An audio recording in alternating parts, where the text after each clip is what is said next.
Chers amis, bonjour. Quelqu'un a écrit: Si nous ouvrons le livre de la révélation de Dieu, faisons-le en nous déchaussant, car la parole est sainte. Que le livre soit pour nous ce que le buisson ardent était pour Moïse, la parole vivante de Dieu. Il est difficile de parler de ce sujet en 10 minutes, mais on peut aller à l'essentiel pour dire que la Bible est véritablement la parole de Dieu. Tant de théologiens et d'intellectuels ont tenté de discréditer le livre, mais il est indestructible, car de source divine. La Bible est le livre le plus vendu et lu qui ait jamais existé. La Bible a été traduite en plus de 700 langues, touchant les populations les plus éloignées. Mais avant tout, réalisons que la parole est vivante et n'est pas seulement un livre de mots couché sur du papier, elle est personnifiée. Jean 1, verset 1. Au commencement était la parole, et la parole était avec Dieu, et la parole était Dieu. Elle était au commencement avec Dieu. Toutes choses ont été faites par elle, et rien de ce qui a été fait n'a été fait sans elle. L'exégèse historico-critique. Il est toujours important de lire notre Bible en cherchant, dans l'hébreu ou autre traduction, la meilleure compréhension du texte. C'est de l'exégèse biblique.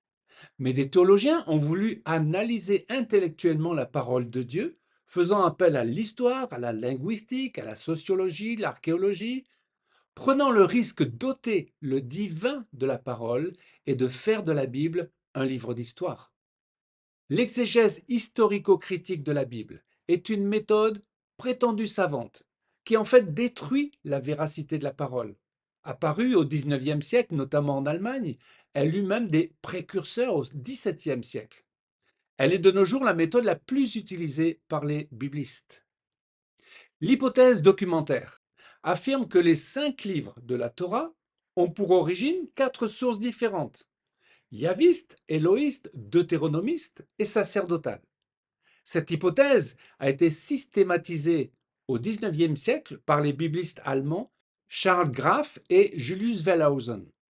Cette tentative de rationaliser la Torah, proposant plusieurs rédacteurs, est en fait une manière de refuser l'idée que Moïse en est l'auteur. La Bible dit: Dieu demanda à Moïse: écris cela dans le livre. Jésus l'affirme également à ses disciples. Luc 24, 44. Voici ce que je vous ai dit quand j'étais encore avec vous. Il faut que s'accomplisse tout ce qui est écrit de moi dans la Torah de Moïse, dans les prophètes et dans les psaumes. Les parchemins de Qumran. On ne peut pas analyser Dieu, les Juifs le savent. Dieu a donné à l'humanité incroyante une réponse spectaculaire en 1947, la veille de la création d'Israël, la découverte des parchemins de Qumran.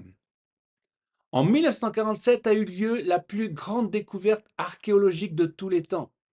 Les Bédouins découvrirent des parchemins antiques dans une grotte près de la mer Morte, et parmi ces parchemins, il y avait les manuscrits de la Bible les plus anciens du monde.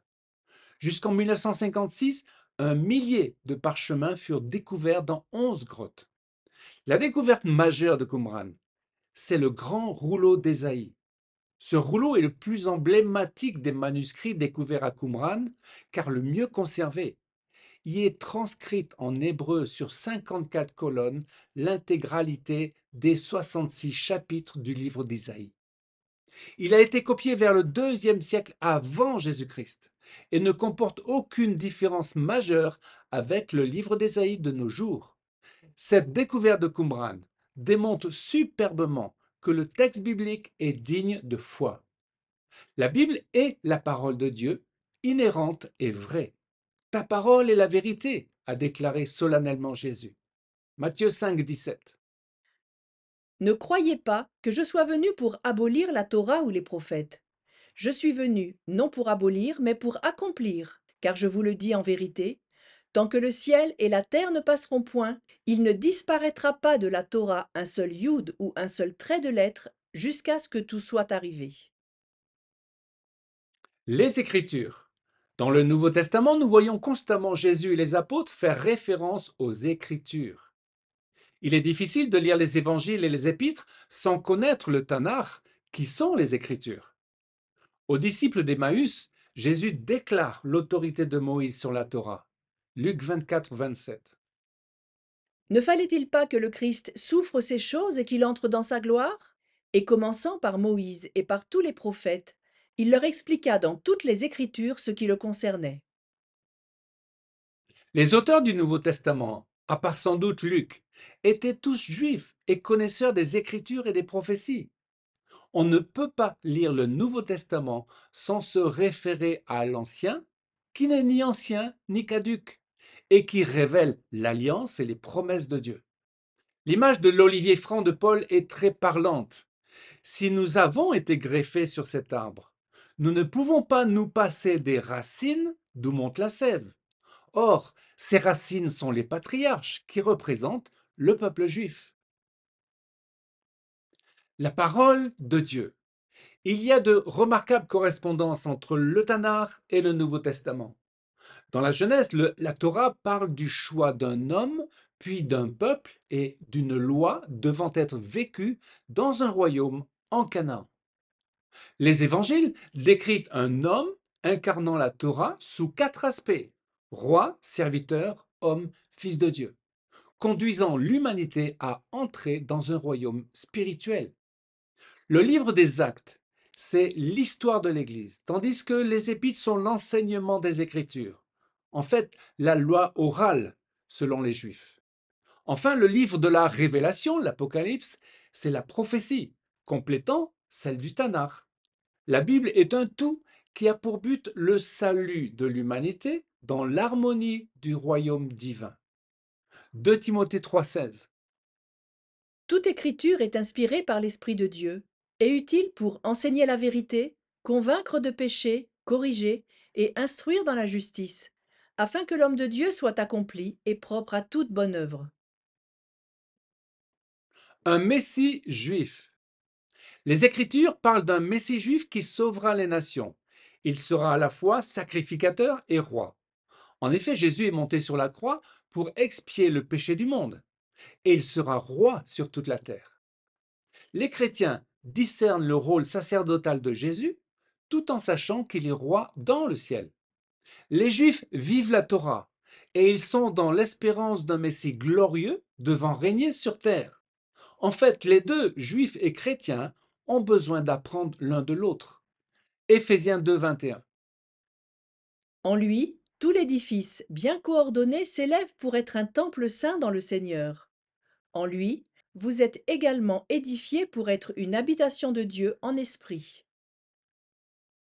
Réalisons que d'une certaine manière, le peuple juif incarne le Messie confrontant les nations. Jésus a dit à la Samaritaine, le salut vient des Juifs. Ce n'est pas parce que nous ne voyons pas les racines d'un arbre qu'elles ne sont pas essentielles à l'éclosion de ses fleurs et de ses fruits. Israël, le peuple juif, dans sa souffrance et son existence rejeté par toutes les nations, participe au salut de l'humanité.